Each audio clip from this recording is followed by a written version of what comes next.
उलट्या, जुलाब आणि तापाने हैराण झालेली एक 23 वर्षांची आमची पेशंट आमच्याकडे आली आणि तपासण्या केल्या असता आमच्या लक्षात आलं की तिला कावीळ झालेली आहे. कावीळच्या ट्रीटमेंटसाठी तिला हॉस्पिटलमध्ये ऍडमिट केल्यावर मात्र दुर्दैवाने तिची तब्येत वेगाने ढासळत गेली आणि तिला मुंबईच्या एका मोठ्या प्रतिष्ठित रुग्णालयामध्ये लिव्हर ट्रान्सप्लांट करावं लागलं.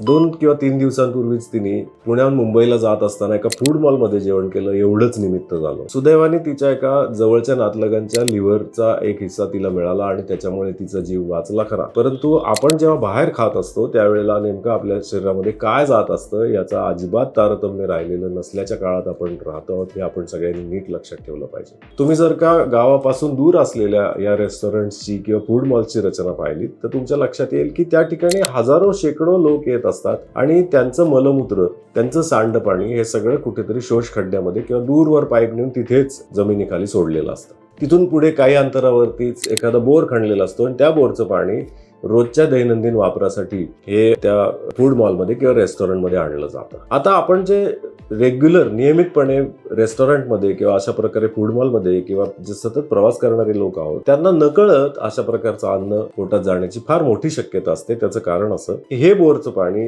कामगारांना हात धुण्यासाठी किंवा तिथल्या भाज्या धुण्यासाठी किंवा अनेक वेळेला तर ज्या चटण्या केल्या जातात त्याच्यासाठी पुदिना, कोथिंबिरी सारखे पदार्थ हे धुतले जातीलच याची काही खात्री नसते. दुसरं म्हणजे जे पदार्थ बराच वेळ कापून ठेवलेले असतात, कांदा, काकडी, गाजर किंवा टोमॅटो, ते बरेचदा दिवसभर हाताळले जातात. ते काय प्रत्येक डिश मधला प्रत्येक व्यक्ती संपवतच असं नाही, त्यामुळे तेच पदार्थ इतरांना पुढे खायला दिले जातात.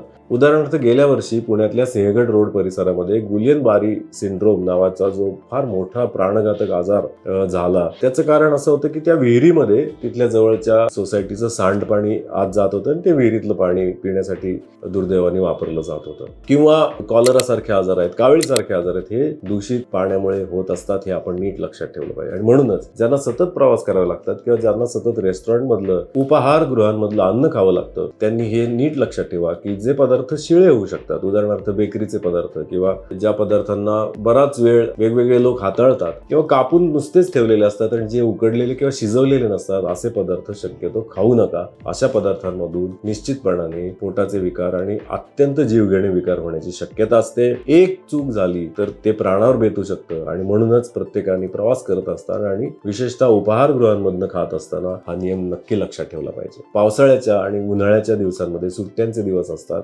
अशा वेळी ही शक्यता खूप जास्त दुणावते. म्हणून आमचा हा प्रयत्न आहे की आपण सगळ्यांनी अशा प्रकारच्या चुका होऊ देऊ नका. नमस्कार.